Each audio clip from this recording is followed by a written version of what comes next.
both online and here in person, for joining us today for the release of the comprehensive Phase 1 Lahaina Fire Report.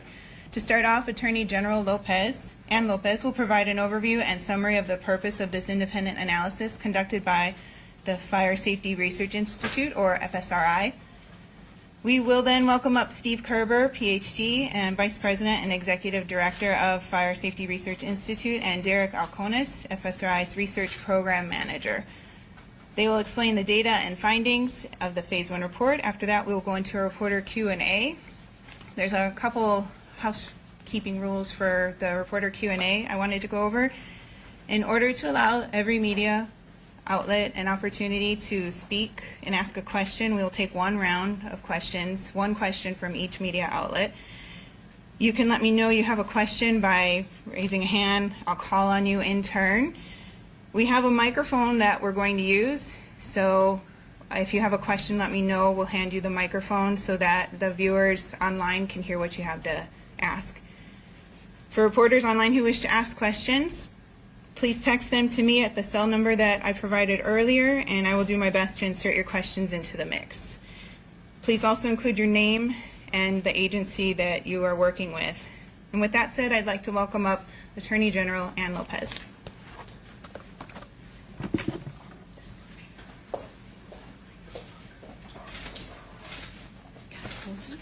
No, let's go right on top.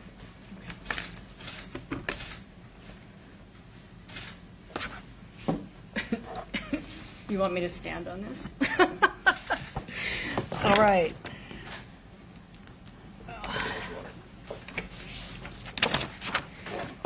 All right. Well, welcome everybody here in person and everybody online to today's release of the Phase 1 investigation into the Maui Lahaina wildfires. Before I get started, I want to remind everybody that notwithstanding the resilience and the strength of the people of Lahaina and West Maui, the trauma that they endured continues today. And I ask that you be compassionate in the way that you report, you write, and talk about this story. Today, Dr. Steve Kerber and Derek Alconis will be presenting their detailed report, and by detailed I mean over 12,000 data points that details how state and county government functioned just prior to and during the wildfire. Let me first, though, refresh everybody's memory about why this came about. A few days after the wildfire, I was speaking with the governor, and he and I were asking the same questions that everybody else was, which is, how could something like this have ever happened? During that conversation, he and I both agreed that good governance demanded that we investigate how state and county government functioned during this process. What policies and procedures were in place that worked, which were in place that didn't work, and then determining why to those questions. And then finally, being able to understand the facts and the whys so that we can obtain recommendations about best practices for policies and procedures so that the state policymakers can move forward in a way so that this absolutely never happens again. And I want to be clear that it is my mission and the governor's mission and belief that we do this right, that we do this transparently, and we do this based on science-based evidence and facts. After I left that meeting tasked with this investigation, I contacted two people to ask if they could assist me in identifying who might be able to carry out such an investigation. I contacted the director of FEMA and the United States Fire Administrator. Both unequivocally said Fire Safety Research Institute generally and Dr. Steve Kerber specifically. As a result of those conversations, I contacted Dr. Kerber, and he and I had a series of conversations. Not knowing very much about fires like this, I had a lot of questions for Dr. Kerber. So we ended up talking through many points of how to proceed. I had a few requirements as part of this process. The first is that this investigation has to be completed within 12 to 18 months. The people of Hawaii can't wait 4 years or 5 years for this report to come out. We need to do it now while things are fresh in our minds so that we can get to work. The second part is I didn't want to engage in an investigation that might take 18 months and not have anybody know anything during the investigation. So I wanted to be able to break this up into phases so that at the end of each phase I could report to the people of Hawaii, and they could be engaged in what is happening. The next part that I think FSRI and I share deeply is the importance of transparency. It is part of FSRI's mission to be transparent in the research and the work that they do, and it is my belief that we must be transparent with a situation like this. So today, we are releasing, or we have released, the Phase 1 report. And again, it details minute by minute what unfolded from August 8th through August 9th. The Phase 2 report will come out in late summer, maybe early autumn, I'm not sure. But that phase will be an analysis using these facts combined with the emergency management plans, the policies and procedures that were in place at the state and county level to understand what we did right, what we did wrong.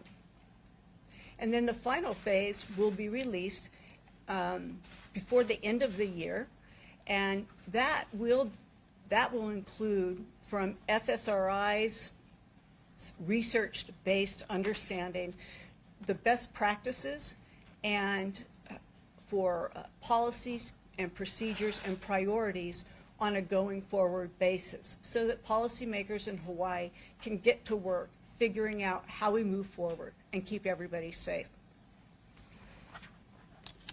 Before I bring up Dr. Kerber and Derek, let me tell you just a little bit about them.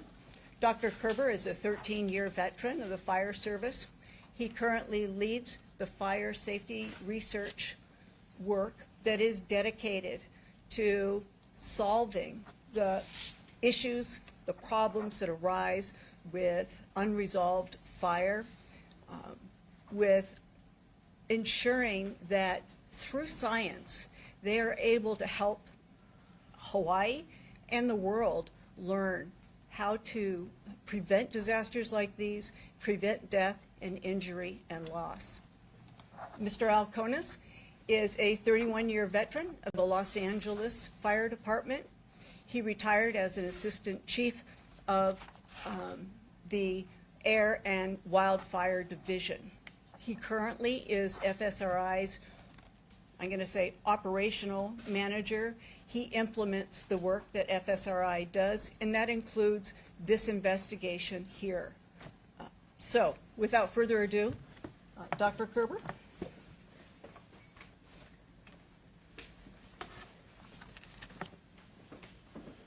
Thank you very much, Attorney General Lopez. The Fire Safety Research Institute is very humbled to be able to lead this important analysis of the Lahaina fire. We're also humbled to be able to release the Phase 1 report and timeline to the people of Hawaii and beyond. Before I get into the details, I'd like to talk a little bit about our organization. UL Research Institutes is a nonprofit safety science organization that has been working for a safer world for over 130 years. The Fire Safety Research Institute is one of 5 research institutes. We have a team of over 70 professionals, and we're dedicated to understanding the world's unresolved fire safety risks and emerging dangers.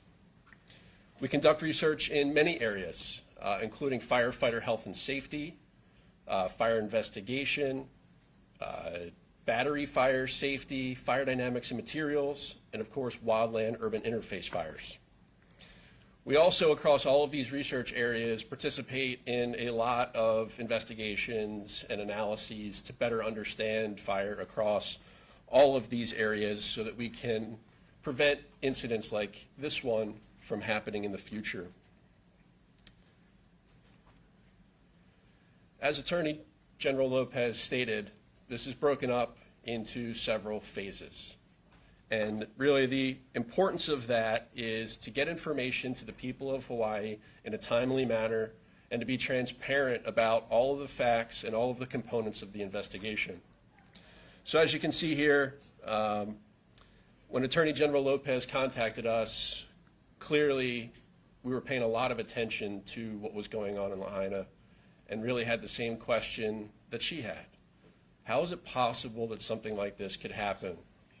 So we were very interested following the details, trying to understand, trying to figure out how we could apply our research knowledge and what we've learned over the years on these subject matter areas, specifically structure-to-structure fire spread and the fire dynamics associated with a fast-moving urban conflagration like this. And we certainly aligned on the two key aspects: transparency and speed.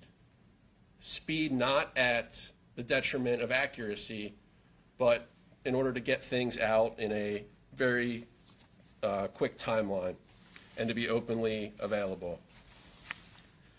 The Lahaina Comprehensive Timeline Report, what we've referred to as Phase 1 here, focuses on the events that occurred prior to, during, and immediately following the Lahaina fire, things such as preparedness efforts, weather, and its impact on infrastructure, and other fires occurring at the same time on Maui for the time period from 2:55 p.m.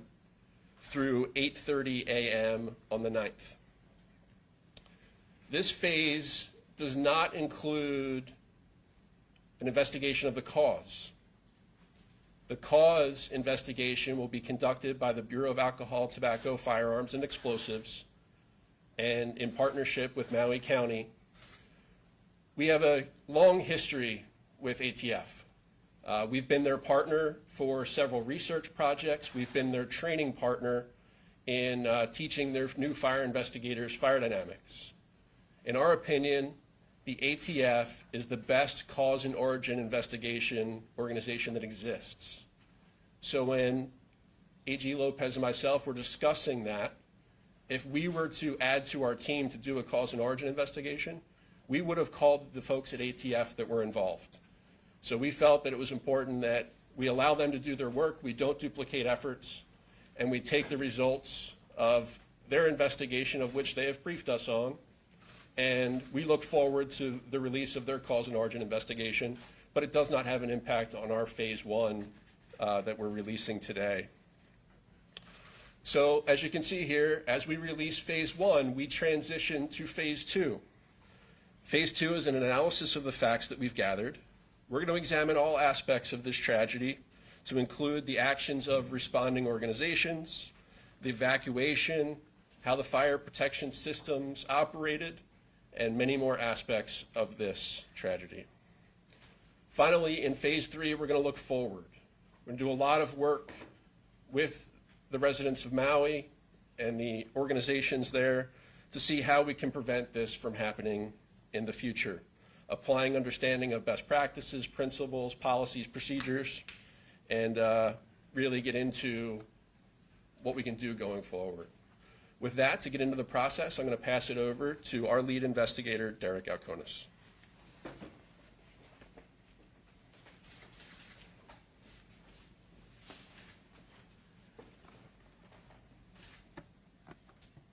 Thank you, Steve.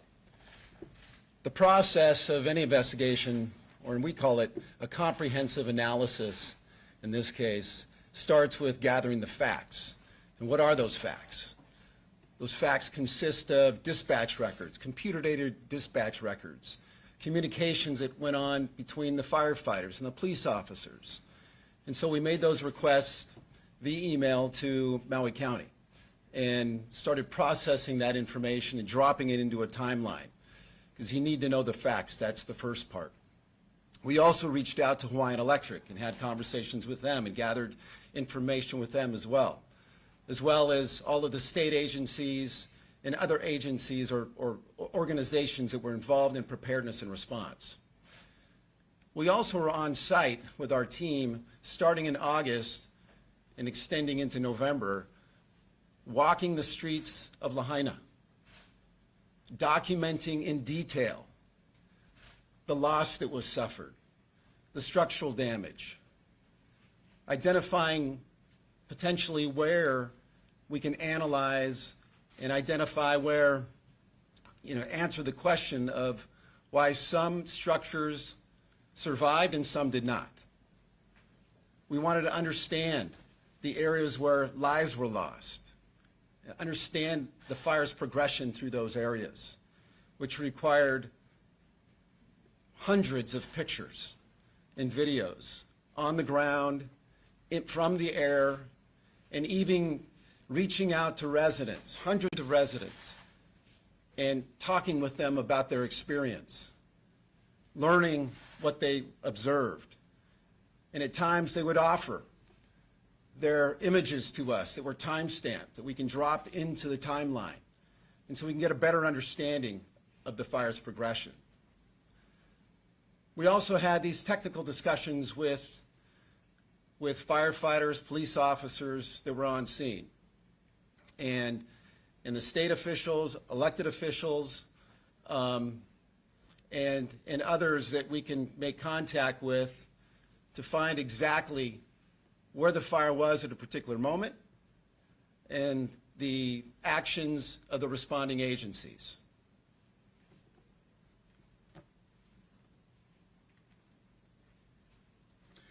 I'm going to go through a few slides that are taken from the report itself and to give you some context of what's included in the report. So before the PM fire, which we call the Lahaina PM fire, that happened at 2:55, there was a lot going on. The area was subjected to very high winds that were forecasted by the National Weather Service. These winds were enough to topple utility poles, trees, rip roofs off of structures, and they created a challenge with the traffic going in and out of Lahaina. This picture here was taken at 9 o'clock, just after 9 o'clock, and you can see it's several hours before the Lahaina PM fire took off. And this is the traffic on Lahaina Luna Road coming westbound. And so the image is taken looking eastbound, and you can see those vehicles stacked up in line trying to go either north or south out of town. And the reason for that is because there was no power to control the traffic signals. There was blocked roadways getting in and out of Lahaina. This next slide with the image on the left, that's a Google Street View image taken in 2019. The structure is in place, and that's Lahaina Luna Road, from Luakini looking west. And so that image on the left there is where the structures are intact. You can see the power lines overhead. The one on the right was taken just about an hour before the Lahaina PM fire took off at 2:55. And you can see roofs are ripped from the tops of the buildings. Power lines are dangling. Egress routes are blocked. This was the challenge. So these winds that were forecasted came to light here. As the infrastructure was damaged, as the buildings were damaged, and now the fire was raging, it created an opportunity for the fire to run very quickly through the community. I'll bring up Dr. Kerber to explain.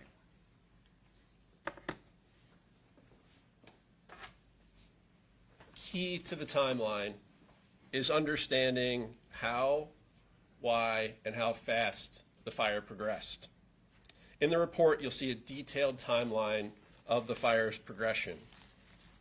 Looking on the left here, beginning in the ravine area south of the Lahaina Intermediate School, based on resident video that was shared with us, you could see the fire move quickly over the bypass into the community, driven by severe downslope winds.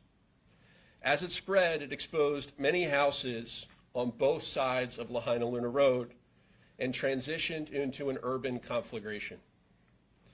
In the report, we'll use a term, wildfire-initiated urban conflagration. This is really important in how we discuss this incident and how we understand how the fire progressed. An urban conflagration occurs when an abundant fuel load, such as homes built in close proximity to nature and other homes, are ignited and become large, disastrous, and destructive fire that threatens life, health, and property. In this fire, the fire spread by three mechanisms. First, direct flame contact. As the grass was on fire, if the grass would lead right up to a home, the fire was able to transfer directly from object to object, so from the grass to a home, for example. The second fire spread mechanism is by radiation. Let's say that that house then caught fire. Just like you would sit around a campfire and warm your hands, if the energy coming off of that home was large enough, it doesn't have to touch another object to ignite it. That fire could jump from object to object with a gap between. And then finally, embers. This is so important to understand to see how quickly this fire spread. So as an object burns and it begins to come apart, and it's influenced by both the fire plume itself as well as the wind, pieces or particles break off of the burning object, are able to be carried by the wind, and then deposit somewhere else and possibly ignite what we call a spot fire. So in this case, you could have very small, what would look like sparks, all the way up to pieces of houses that were carried by the wind on fire and able to spread the fire. And this could mean that you would have one house on fire and you might have another fire ignite several houses down, or even a mile downwind from where the flame front actually was. And then this process repeats. Those embers will deposit. It will start a new fire, and that fire will either come into direct flame contact, will spread via radiation, or will produce its own embers and continue to cascade. So in this fire progression map that was built from the data from the fire department, the police department, their observations, their radio transmissions, resident 911 calls, photos and videos from residents, and really this would not be possible if it wasn't for the contributions of those sharing that information, telling their story, and as Derek pointed out, what became critical to understanding how it grew and spread was the metadata that came with the photos and the videos. We saw all kinds of useful photos and videos on social media and other platforms, but without knowing when that photo or video was taken and where it was taken, it wasn't able to be put in context with the timeline that we were building.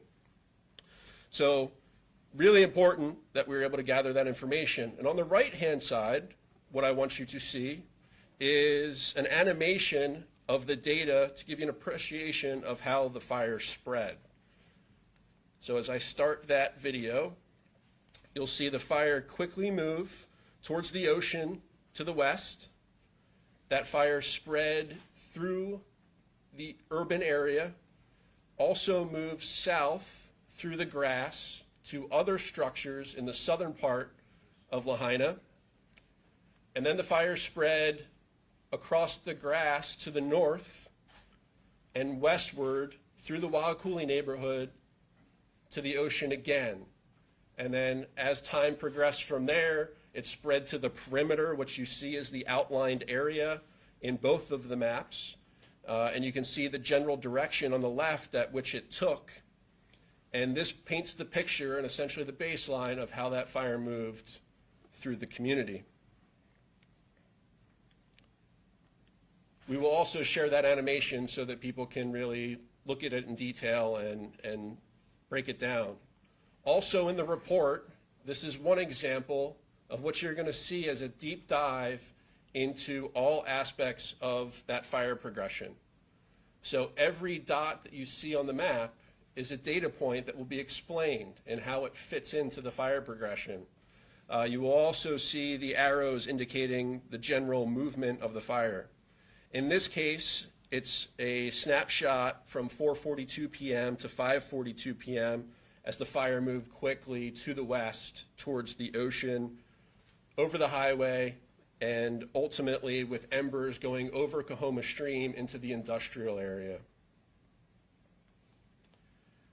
These images here also give you an idea of what you're going to see in the report. These images show an example of a video shared by a resident that allowed us to see the timing of the fire moving from west down Komomai Street at about 6:14 p.m. And it also shows the fuels that were in an important area that later in the timeline come into play as the fire moved across Kiave Street towards the Waiakuli neighborhood. This is one of many, many examples of visuals that are used to tell the progression story of the report, and each image is also accompanied with a diagram to orient you to where that was taken and where it was looking.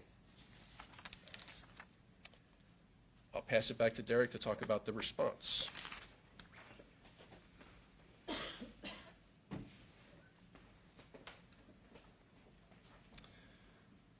Although there was many organizations and agencies involved in the preparedness and response to this fire, this report focuses on the time period of the most rapid fire progression, which ended the morning of the 9th. These organizations that you have on this slide here represent those who were most actively engaged during the response period. And in the report, you will find detailed accounting of the fire department and every resource that responded, and that we spoke with the firefighters that were there and got their experience and documented that. And all of that is included in the report, pretty much minute by minute, as well as the police department and all of their efforts toward evacuation and even rescue. So many accounts of both police and firefighters rescuing individuals from areas that they would have been in certain peril. And the organizations such as Maui Emergency Management Agency, the detailed accounting of their actions are included in this report, as is the private heavy equipment operators who work side by side with the firefighters to clear away fuel areas or deliver water using their water tankers. And then also HIEMA, the aircraft rescue units, Hawaiian Electric and their actions, those are included in the report. And so you'll find that there is lots of detail in that section. So in summary, the report is 375 pages. It's a narrative. It describes the background of the area. It goes over what was done in preparedness of this type of event, how organizations were staffed in preparedness of the event. And then it goes into the actual response. And it takes it through to that morning of the 9th. Now, it also includes a very detailed timeline that consists of about 12,000 rows of data in an Excel spreadsheet. So what we've done is taken the data that has been gathered from all the organizations, those that have timestamps, and loaded those into an Excel spreadsheet and sorted by time. So now you can look at 1,800 hours and find out what was going on at that time. What were all the different organizations doing at that time? What were some of the decisions made? What was being communicated on the radio? What was being communicated using other tools from the EOC? You'll be able to learn of that from the timeline.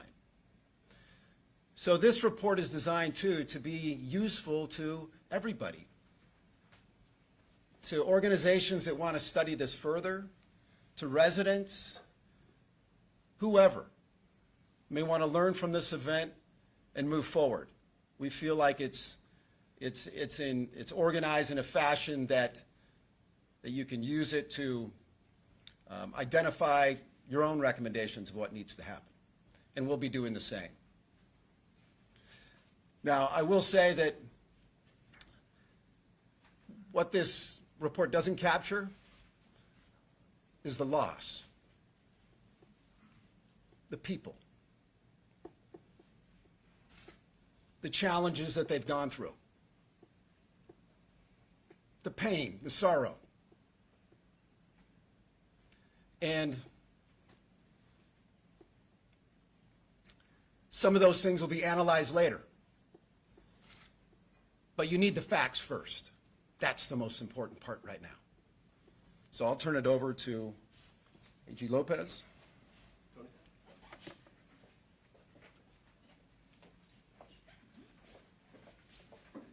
So at this point, we will take questions. I'll take them in order of hands. I saw Jonathan first, then Gina, Paul, and then we'll go from there. And remember, there's a microphone. It's right behind you, Jonathan. My question is for AG Lopez, Jonathan Bigliotti with CBS News. In the immediate aftermath of the fire, we heard from county officials saying that their resources were stretched then beginning early in the morning. But as the report makes very clear, according to investigators, Mayor Bisson denied and declined help from the state multiple times, even declaring an emergency.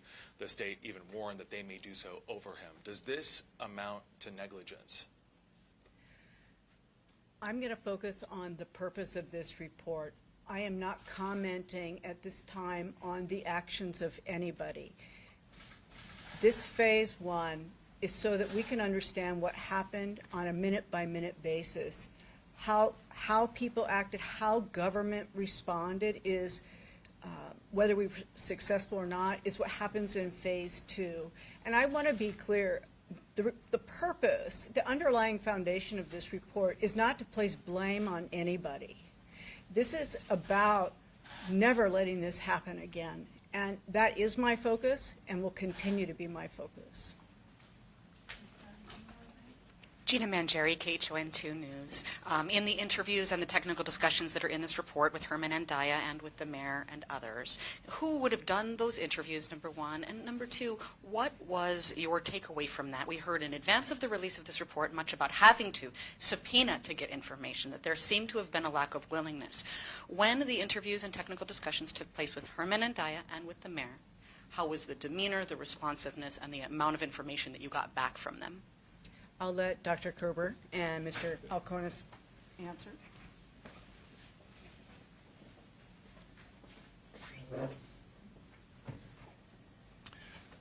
So the interviews with some of the elected officials and Herman and Daya, those took place with members of our team who had experience in that line of work, and also with the focus on gathering as much information as possible from their decisions. And so we asked decisions related to how they engaged in the incident, both from a preparedness perspective and a response perspective.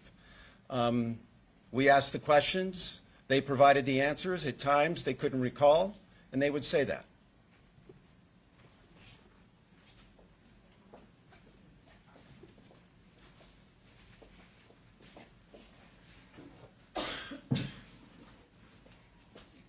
Who was next? Paul, you were next, and then Daryl, and who else wanted to ask a question? Ashley, and then Stuart. Okay.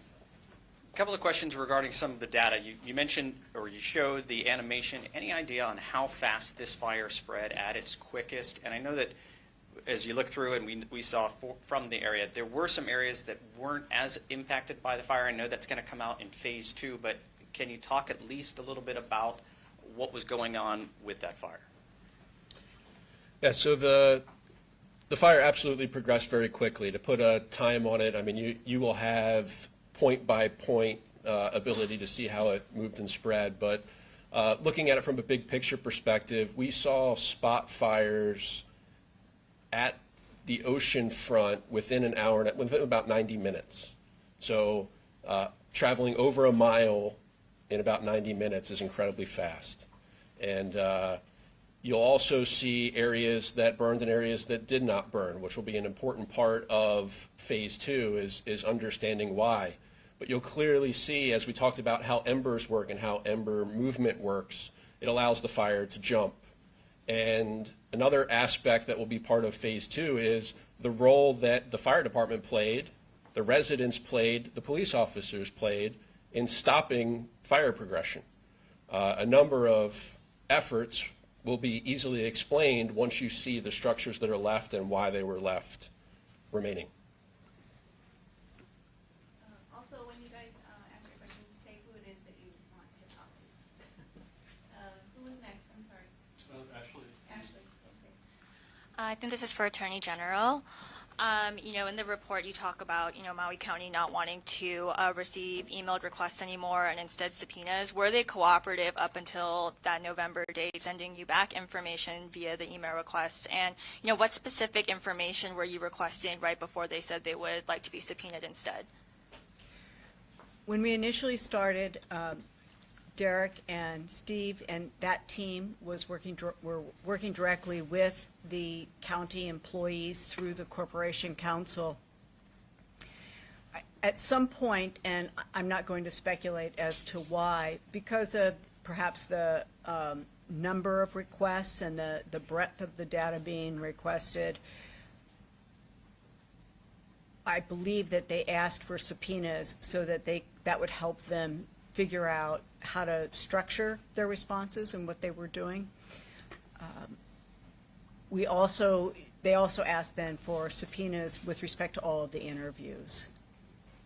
I'm not sure I remember the rest of your question. The beginning part was if they had been responsive before asking subpoenas, or were you getting information back via email? We were getting some back.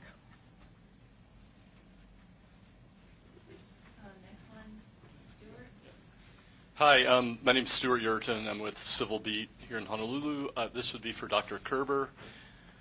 The report on the spread of the fire mentions that the morning fire was extinguished by a certain time, late morning, and then the afternoon fire started later. So it refers to 2 fires. But we're hearing a lot about embers spreading, maybe causing the fire to spread. So can you unequivocally say there were in fact 2 separate fires, or was the afternoon fire possibly caused by embers from the morning fire? So what we can say is that we know the fire department stated that the fire was extinguished by telling Central or the dispatch affirmative when asked the question at about 2:17 p.m. And we know that the second was dispatched at 2:55. So we know those timestamps. As far as what caused or what happened between the two, that is for the ATF cause and origin investigation to share.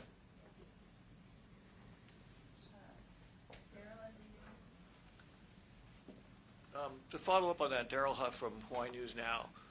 These 2 fires, though, were in how proximate were they to each other? So we do know the extent of what we call the AM fire and the location where it was based on reports of everyone involved. And then our first data point after the fire was dispatched is a resident video that was driving from north of the area. So they were driving west on Lahaina Luna Road. And we have a video showing smoke coming from the area near where the ravine would be behind the homes across from the Lahaina Intermediate School being moved towards the ocean via the wind. So we do have confirmation around that time approximately where the fire is. That does not include a specific origin of exactly where it was. That will be for the ATF to include in their report. If I can follow up, though, in your report, you mentioned the exact same cul-de-sac, the exact same streets as being where these two fires had burned. And when the fire department returned to the scene a little bit after 2:55 in the afternoon, it was a 10-foot by 100-foot fire at almost exactly the same place as the prior fire. Is there any way that those fires would not have been generated originally by the same fire in the morning? So the information that you saw in the report is absolutely correct.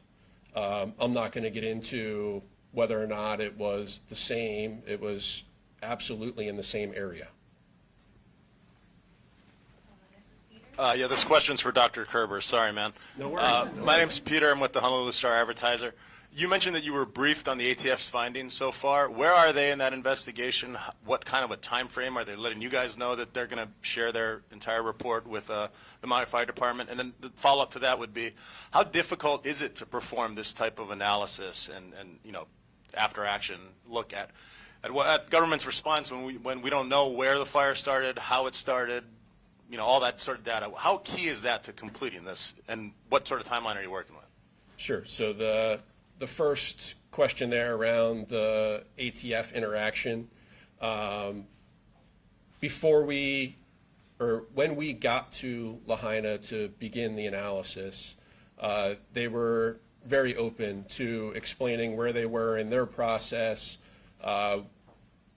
roughly where the origin was, and how they believe the fire began to progress, because that really helped us anchor the beginning of our investigation. Because from the beginning, it was very clear is our investigation will essentially pick up where theirs left off. That's where our expertise begins. Theirs is in the cause and origin. We've had a number of conversations since. We made sure that they had the data, if they were to need any data from us, that we make it available to them. And the last I heard from their engineers is they're working very hard to get it done. I think they absolutely want to have something public, I think by the anniversary of the fire, by the 1-year anniversary. We'll see whether or not they can meet that or not, because their challenge is much like ours, talking to the second point of your question. This is an incredibly complex fire. It was very fast moving, and even things like the fact that the power was out to much of the area meant that things like security camera footage or other things that we might normally see as part of other investigations weren't available. There was not good satellite coverage in this particular area. So whereas in some other investigations you might see satellite thermal image of how the fire progressed, we didn't have any of that. So we had to rely on the residents. We had to rely on the firefighters, the police department, all of the responders to share their stories and any piece of information that could possibly help piece the timeline together. What you'll see in the report is essentially the outcome of that process. You will see every single data point. You will have every single lat long and time and what data is associated with the description of that data point. It's been, takes a lot of detail and a lot of effort, and I'm incredibly proud of the effort that our team has put in to date, and there's a long way to go. Hi, this is Jennifer Kelleher from the Associated Press. I was hoping you could talk a little bit about the communications breakdowns and how that sort of contributed to officials seemingly being on different pages or in the dark, and also for Attorney General Lopez, what stood out to you the most? What was particularly shocking or surprising? And if you could provide an update on how much this has cost so far in terms of the investigation, what has been paid so far to FSRI. Thank you. So I'll start with the communication piece, and we'll just say that communications is a tremendous challenge for any complex incident like this. To the extent of which it's difficult will be a part of the phase 2 analysis. But what you have to look at in the current report is all of those communications or any timestamp communications that we had that were able to paint the picture of what people were doing and when they were doing it. Okay, so we also have some questions online. There's the second piece for the Attorney General. Oh, you had a second. Sorry about that. Yes. I was checking with Dr. Kerber to make sure I knew what the contract amount was at this point. The initial contract was for a year, and the not-to-exceed amount was $1.5 million. We are a little bit delayed. We're behind the schedule that I had originally put forth, and so we will be extending the contract for another year, and I'm not sure if we've actually come up with what the extended not-to-exceed amount will be. I can make that available when we do, though. What surprised me the most as I was talking, I didn't know a lot about fire on August 8th. After working with and talking to the folks at FSRI, what I have found most astonishing through this is how the hurricane winds, the clouds, the dryness and the humidity, how all of that came together, and I know this sounds perhaps trite, but the perfect storm. It truly appeared to be all of those things together, and I didn't know the three ways that fire gets transmitted, but now knowing about those ember showers and winds that are 80 miles an hour and how far they could push the embers made me really understand in a different way how this fire could spread. The other thing I'll say is that when you read the communications and the radio talk between firefighters and police officers, you can only come away with the understanding that these folks risk their lives for hours, saving people and trying to prevent people from dying. When you read it, it will hit home very clearly that those firefighters and police officers are heroes, and we should recognize that. Okay, so we also had some questions online. Wendy Osher with Pacific Media Group. She does say it's for A.G. Lopez, but I believe it's actually for one of you guys with FSRI, because it is asking about a section of the report. It says, under the section of mayoral communication with Maui Emergency Management Agency, there's a quote that says, there was no reliable communication other than public safety radio. Given the information revealed so far, are there any takeaways regarding communication and how to improve response and situational awareness in the future?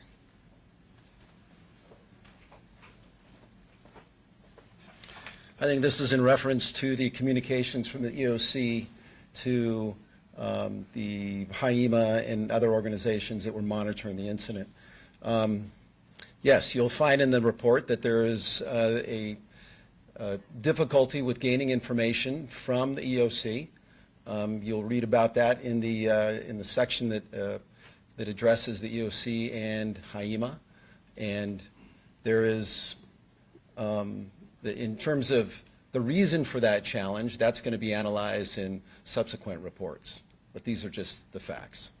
So we have another question online that's going to be for you, too. It's from Steve Patterson with NBC News.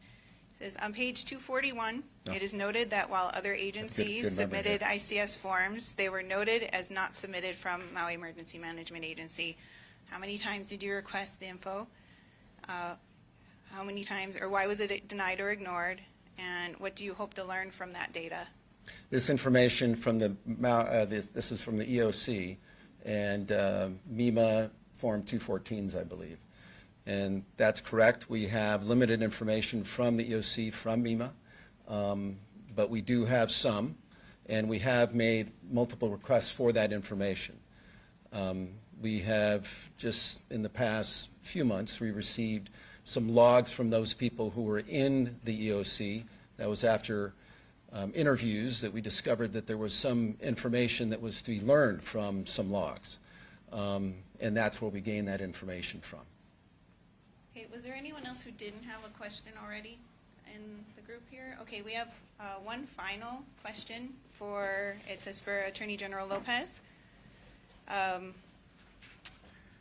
Did the AG determine if firefighters shouldn't have left the scene of the morning of the Lahaina fire? That is not a determination that my office will be making. I engaged FSRI because they are the scientists who can understand these situations. And that's the last question that we have. We have about 1 more minute left. Gina, I know you had your hand up. One last question, and then we will wrap it up. Thank you. Hold on. I mean, this is a huge report. Why are you limiting the time we can ask questions? This is the day after the fire. This is deja vu. You guys really should be open. If you've got to close off your feed, that's one thing. But just to say, everybody gets one question, bye, that's exactly what happened the day after the fire that got everybody so mad. So I'd really, please, continue to answer questions. Understood. Gina, you can go ahead and ask your question.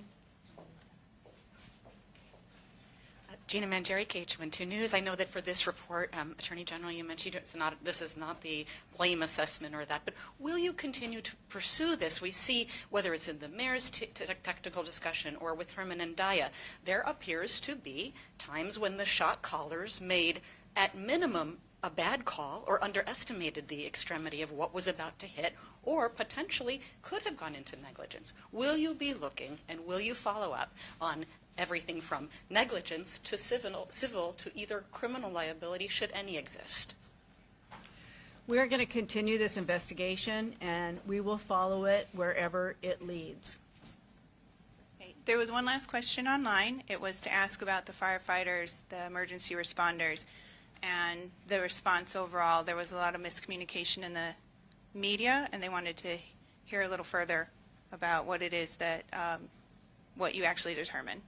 So, yeah. What's the question? It's not, they wanted to know further, let me find it, if there was a miscommunication, it seems, about the response of the first responders, and they would like to hear a little bit more about that. So in the report, you'll see a minute-by-minute analysis of what every single responding unit did during the time frame within the report, from the 2:55 on the 8th through 08:30 on the 9th. It's broken down by every single responding unit, and you'll be able to see all the actions that they took. Once we get into the analysis, we'll be looking at how does that pertain to best practice, and we'll be able to look at the fire progression along with all of the responding units' actions, and that's really what the analysis is looking at these cross-cutting data sets to put them together to get a much better picture of why they did what they did and how that compares to what we believe to be best practice through our expert team. Okay, with that said, that was the final question we have. Attorney General Lopez, would you like to get up and say some closing remarks? Attorney General Lopez, I would like to ask one more question. I'm sorry. I would like to respond, Daryl, to what you said earlier.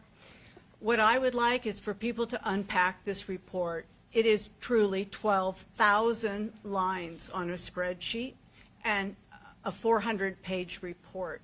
What I would love is for everybody to unpack that, talk about it, think about it, and I will be more than happy to come before you again so that we can have that conversation. Steve and Derek won't be here, but I feel confident we can find a way to interview them as well through Zoom or something. So these questions have to be answered, and I will be accountable for that, Daryl. I just would like people to become more knowledgeable. This conversation is that most of us have read the report. We have questions based on reading the report, and that's why I feel like you should continue to answer the questions while this opportunity is here. I appreciate that comment. Okay, thank you, everybody. That ends our news conference. If you have any questions for me, feel free to email me or call me with that. Thank you. Thank you.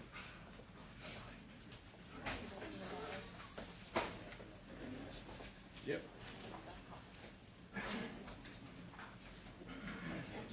Yeah.